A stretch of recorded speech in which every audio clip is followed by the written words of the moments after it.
میں ہوں خواجہ سہیل اور آپ دیکھ رہے ہیں گلوبل نیوز۔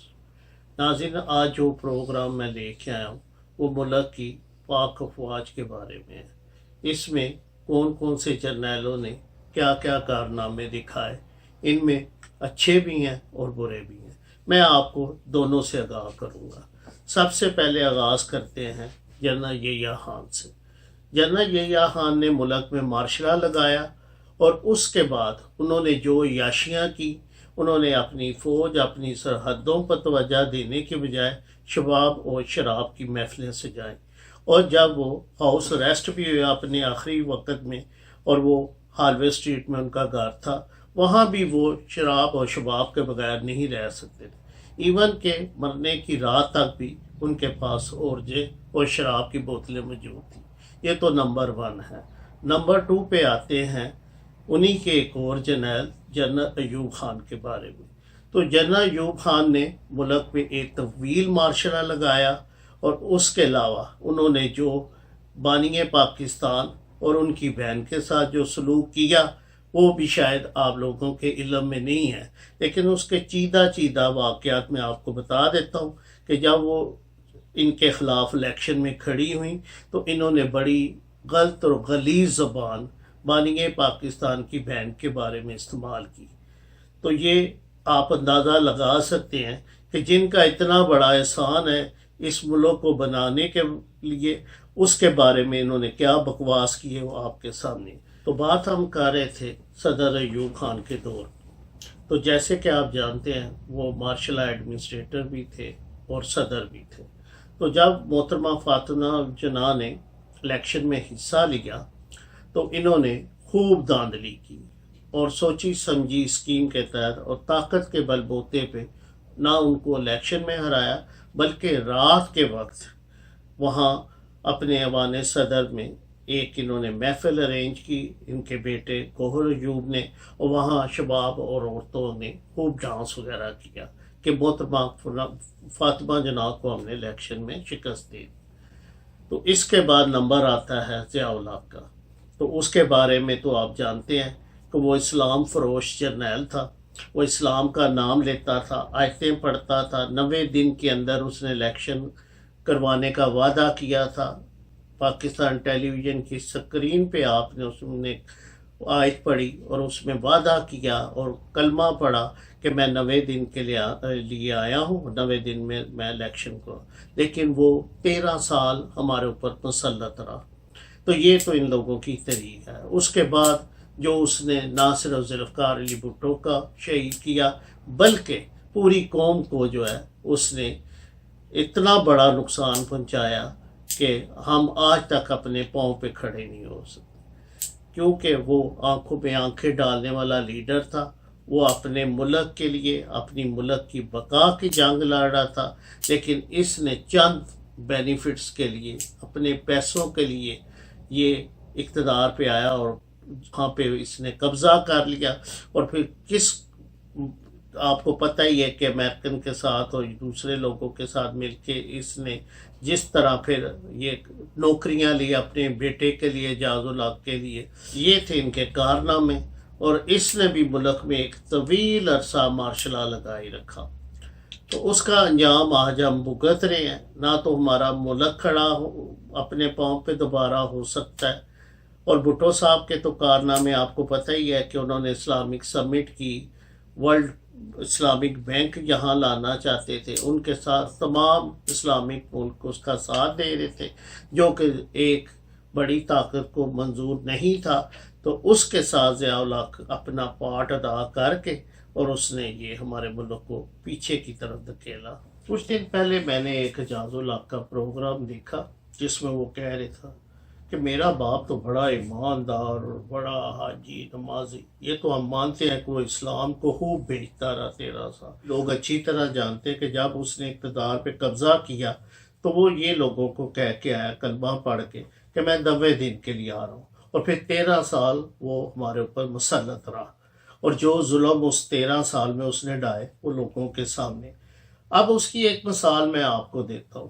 پہلی بات تو یہ کہ میں اعجاز الحق کا ملے دار ہوں اور میرے سے بہتر ان کو نہیں جانتا. اس کو پتا تھا کہ مجھے اقتدار چھوڑنا پڑے گا، تو انہوں نے اسی دوران اپنا گھر چیرنگ کراس والا جس میں ابھی اعجاز الحق رہتا ہے وہ بنوانا شروع کر دیا.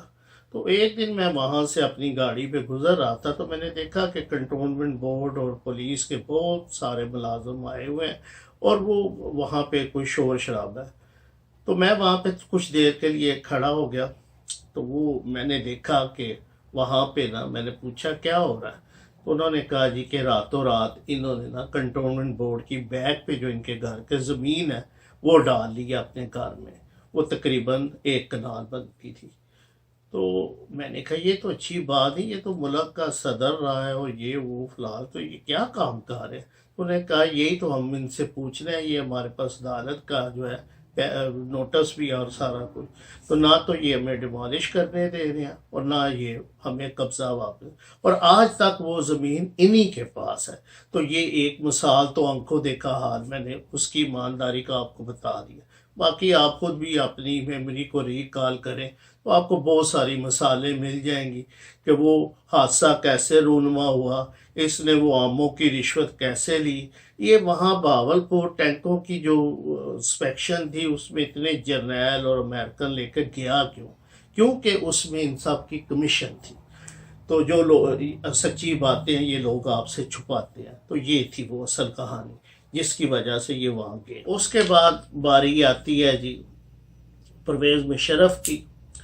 وہ نہ کہ صرف محترمہ کے مرڈر میں انوالو تھا، میرے ایک بہت اچھے دوست ہیں اعزاز سید، تو ان کے ساتھ آج کل پروگرام کرتے ہیں عمر چیمہ.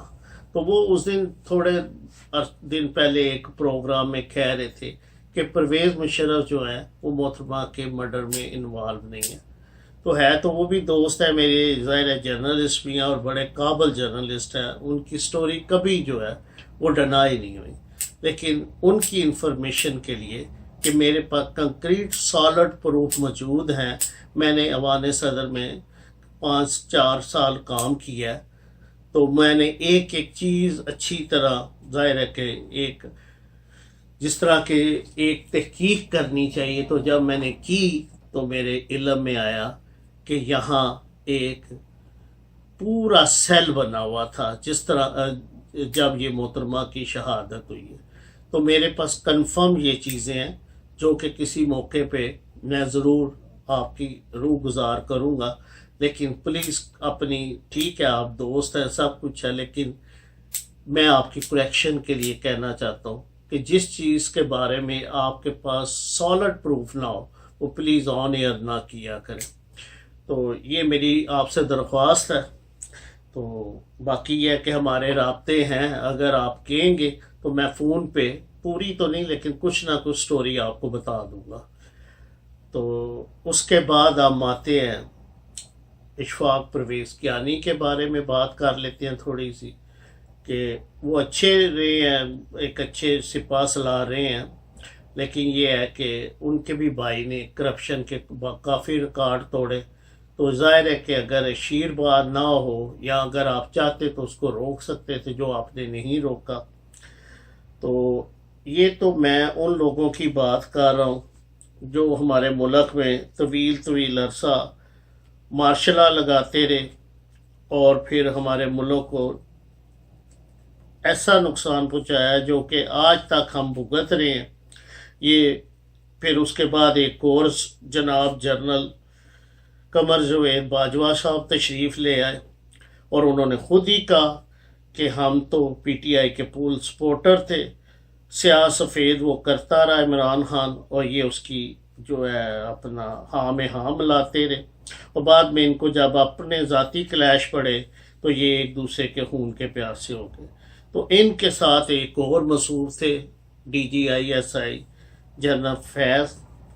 یہ وہی جنرل فیض ہے جس کے بارے میں حامد میر نے خبر دی تھی کہ بھائی یہ ان کی مسز نے ان کو گولی مار دی.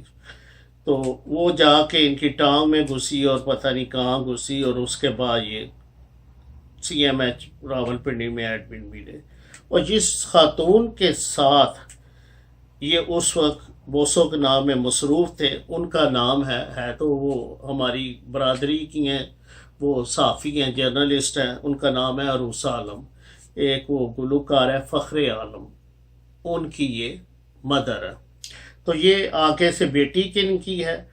جو وہ رسیہ تھا آپ کو میں نے جس کا پہلا ذکر کیا ہے، یحییٰ خان، اس کے ساتھ ایک خاتون کا بڑا قصہ مشہور ہے، جنرل رانی. یہ اس کی صاحبزادی ہیں. تو یہ تو جی ان لوگوں کی میں نے آپ کو بیتی سنائی ہے. تو یہ چیتا بھی بتائی. ابھی بہت سارے لوگ ہیں جیسے جنرل موسیٰ اور بہت سارے لوگ ہیں جن کے بارے میں پھر کبھی ہم بات کریں گے.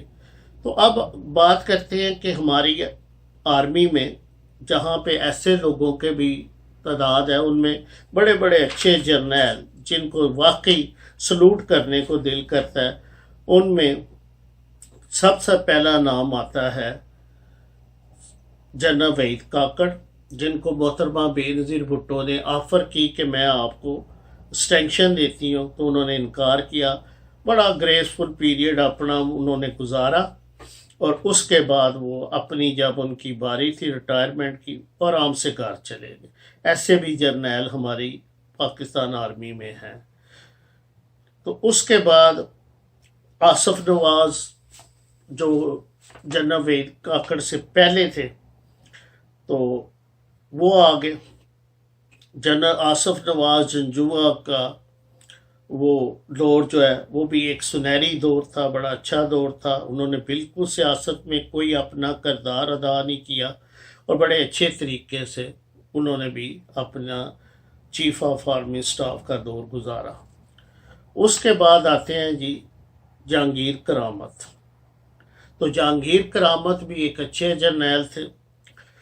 تو انہوں نے اپنے دور میں بڑی اچھی خدمات انجام دی پاکستان کے لیے اور پاکستان کی سرحدوں کے لیے بھی. تو ان کو میاں صاحب نے پتہ نہیں کیوں ریٹائر کر دیا.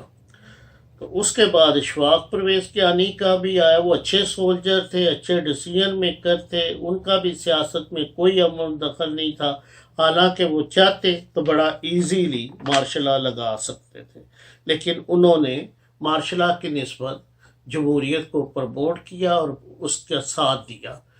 تو اس کی مثال آپ کے سامنے ہے کہ آصف زرداری نے اپنے 5 سال پورے کیے. تو یہ ایک بہت بڑی مثال ہے جو میں نے آپ کو بتا دی ہے.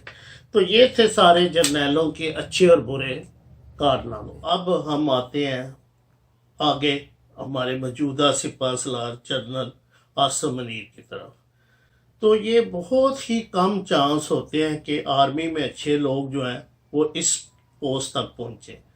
تو یہاں تو ان کو ریٹائر کر دیا جاتا ہے، یا پھر وہ بیچارے اپنی ٹرن آؤٹ پوری کر کے عزت آبرو سے گھر چلے جاتے. تو میں داد دیتا ہوں کہ یہ ایک ہماری خوش نصیبی ہے. میں نے پہلے بھی اپنے پروگراموں میں ان کا ذکر کیا ہے. اتفاق سے یہ بھی کینٹ میں رہتے ہیں اور میں بھی کینٹ میں رہتا ہوں. تو یحییٰ خان کو جب ان کے آخری ادوار تھے، ظاہر ہے کہ جب اس کو ہاؤس اریسٹ کیا تھا تو وہ ہالوے اسٹریٹ میں رہتا تھا. تو ان کے قریب ہی ایک محلہ ہے جہاں پہ عاصم منیر ڈیری حسن آباد، وہاں پہ یہ رہائش پذیر ہے. ان کے پیرنٹس بھی، ان کی اپنی مسجد ہے، اور یہ حافظ القرآن ہے. یہ میں نہیں کہہ رہا، محلے میں جا کے خود بھی چیک کر سکتے ہیں. تو جو اچھے کام انسان کرتا ہے وہ بھی سامنے نظر آتے ہیں، اور جو برے کام کرتے ہیں وہ بھی چھپ نہیں سکتے. تو ایک وہ بگوڑا بغیرت سا انسان، وہ اتنی بڑی مونچھ اور اتنا مچھندر، اور ایک اس کے ساتھ وہ بوڑھا داڑھی والا اس نے بٹھایا ہوتا ہے حسن حیدر کے اس نام کا بندہ. یہ دونوں پہلی بات ہے سکرین پہ پیئر ہوتے ہیں، ان کا کوئی تجربہ نہیں، کسی اخبار میں انہوں نے کام نہیں کی، کسی الیکٹرانک آرگنائزیشن میں انہوں نے کام نہیں کیا. ادھر کی ادھر کی بونگیاں مار کے اور بدتمیزی کے الفاظ استعمال کر کے یہ اپنا ٹائم اور لاکھوں روپے یوٹیوب سے یہ لوگ کماتے ہیں. آتے ہیں اور آ کے تو اس کو بیچارے کوئی شریف آدمی جو ہے، یہ جو شریف ہوتا ہے نا، کہ یہ بدماش بن جائے تو پھر آپ بڑے بڑے لوگوں کو، بدماشوں کو بھول جائیں گے. کہ عاصم منیر کو نام کس سے پکارتا ہے؟ Uncle whisky. ایک حافظ القرآن کو انکل وسکی کہنا، یار تمہیں کوئی غیرت نام کی، شرافت نام کی کوئی چیز تمہارے ماں باپ نے، یہ خون تمہیں، یہ تخم ہو تم کہ تم اتنے گندے انسان ہو کہ ایک حافظ القرآن جس کا وعدہ اللہ تعالیٰ نے قرآن پاک میں کیا ہے کہ جو بندہ حفظ کرے گا میں اس کو بخش دوں گا اور اس کے ساتھ ساتھ اس کے والدین کو بھی بخش دوں گا، تو یہ تم اس کا نام لیتے ہوئے تمہیں شرم نہیں آتی اور تم اس کو انکل وسکی کہتے ہو؟ بغیر شرم کرو، یہ الفاظ آئندہ احتیاط سے بولنا ورنہ ہم پھر بہت گھر تک چلے جائیں گے تمہارے، یہ تمہیں پھر سمجھ آ جائے گی کہ لوگ پھر کیسے اپنے مذہب کا مذاق اڑانے والوں سے بات کرتے ہیں۔ تو اسی طرح میں بات کر رہا تھا کہ بھائی اس آدمی کو اس قسم کی شرم کر، تم آئی ایس پی آر کے ساتھ مل کے ایک بہت سارے انہوں نے ہمارے غریب ملک کا بجٹ، وہ جو عمران خان اس وقت وہ طوطا کہانی آپس میں ہی بنے ہوئے تھے آئی ایس پی آر یہ مل کے، تو انہوں نے ڈرامے وہاں پہ جتنی پروڈکشن ہوتی تھی، میرے علم میں تمہیں تو انفارمیشن ہی ملتی، تو میرا تعلق ہی ان ڈپارٹمنٹ کے ساتھ رہا، میں تمہارے علم میں اضافہ کر دیتا ہوں، یہ سارے پلے ڈرامے اور جتنی آئی ایس پی آر کی تشہیر ہوتی تھی وہ پاکستان ٹیلی ویژن کے تھرو ہوتی تھی، اور پھر پاکستان کا ایک زرعی ادارہ ہے جو ایس ٹی این کے نام سے، وہ ہم نے ان کے آئی ایس پی آر کے ہینڈ اوور کیا ہوا ہے اور اس کی تنخواہیں آج تک پاکستان ٹیلی ویژن کے بجٹ سے جاتی ہیں، سمجھ گئے ہو؟ تو یہ باتیں چیک کرو، اور وہ اداروں کو تم چھوڑ کے تم لوگوں نے اپنا ہی آئی ایس پی آر میں ایک پروڈکشن ہاؤس بنا لیا ہوا، وہاں پہ ایکٹریسیں منگواتے، ٹاپ کی اداکاریں منگاتے، اور ان کے بعد میں سیکس کا سکینڈل بھی بنے جو ساری دنیا نے سوشل میڈیا پہ اور اخبارات میں پڑھ بھی لیے۔ تو اس نے ایک وہ ڈرامے کی کاسٹ کا اس کو ٹھیکہ ملا میجر عادل کو، جس کا نام تھا ضرب آہن، ٹھیک ہے؟